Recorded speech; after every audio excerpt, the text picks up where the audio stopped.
Dahil nga po mga idol, nananatili pa rin ang Golden State sa ibaba ng standings ng West, sinusubukan nga nila itong ayusin as soon as possible sa pagkuha ng bagong superstar. Maging ang kanilang dating player na si Kevin Durant ng Phoenix Suns, sinusubukan nga pong kunin muli ni Mike Dunleavy. Pero as expected, hindi rin naman magiging madali ang pagkuha nila dito dahil dadaan muna sila sa butas ng karayon para ma-pull off ang panibagong trade kay Durant. Hindi kagaya noon, ibang-iba ang sitwasyon nito ngayon.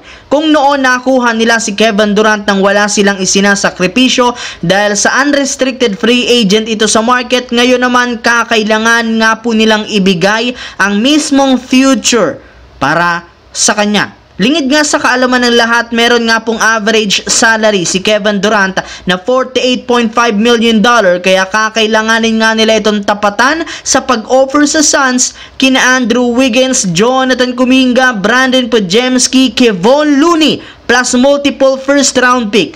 36 years old na nga ang edad nito ni Durant, kapareho kay Stephen Curry, kaya iilang taon na lamang ang natitira sa kanyang karir, kaya posibleng hindi worth it ang pagkuha sa kanya. Samantala, mamayang alauna ng madaling araw magkakaroon na ng introductory press conference ang Los Angeles para kay Luka Doncic na inaabangan ng napakaraming mga fans. Pero bago man yan mangyari, mismong si Doncic na ang nagsabi, excited na nga po siyang makapaglaro sa Lakers at makasama dito si LeBron James. Wala rin naman siya ibang target na gawin kundi makapagdala ng kampeonato para sa Lakers sa mga susunod na taon. At ang good news pa dyan, malaki nga po ang posibilidad na mangyari ito next week laban sa India na Pacers sa darating na February 9. Maayos na rin naman ang natamong injury ni Luka, kaya kailangan na lamang nitong ikondisyon ang kanyang katawan.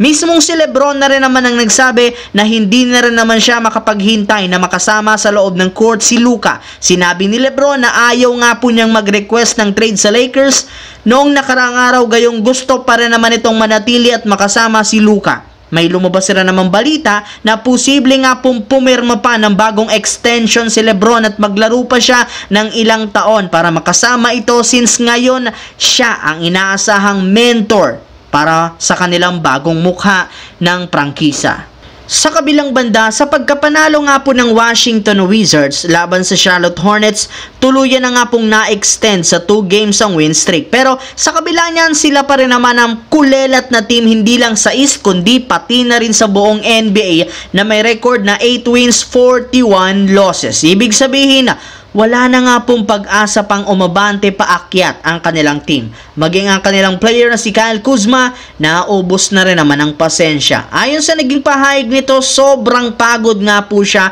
sa maging fit sa long-term plan ng Wizards. Parati na pong nangungulelat ito noong lumipat siya. Hindi rin naman sila maayos na nakakapag-compete, kaya mas gusto nga po nitong umalis sa Wizards at lumipat na lamang. Sa madaling salita, opisyal na nga itong nag-request ng trade sa front office at inaasahan na maililipat ito bago ang trade deadline sa February 7.